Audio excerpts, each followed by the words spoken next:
Why is a diamond worth millions? Not because it glows, not because it breathes, not because it speaks. It sits there cold and silent, doing absolutely nothing. And yet entire fortunes are surrendered for it. Wars have been fought over it. Lives have been lost chasing it. The answer has nothing to do with the diamond itself. Scarcity. The moment something becomes rare, the human mind assigns it extraordinary worth. This is not logic. This is not reason. This is ancient wiring buried deep inside every one of us.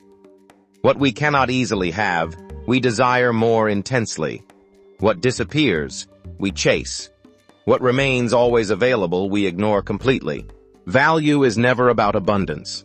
It is always about absence. The most powerful people in any room are not the loudest. They are the ones who speak least, who arrive last, who leave first. Their presence is rationed deliberately, and that rationing transforms them into something magnetic, something worth pursuing. Vanish. Pull back. Become less available. Not out of arrogance, but out of understanding. Every time you make yourself completely accessible, you erase your own mystery. You flood the market with yourself, and flooded markets collapse. Scarcity protects value the way darkness protects a flame, by making the light matter. Chase. They will always chase what retreats. The diamond does not run toward you. It waits. Still. Unbothered. Certain of its worth.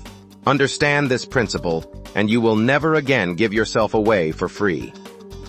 Hidden intel reveals what most will never be told. Subscribe.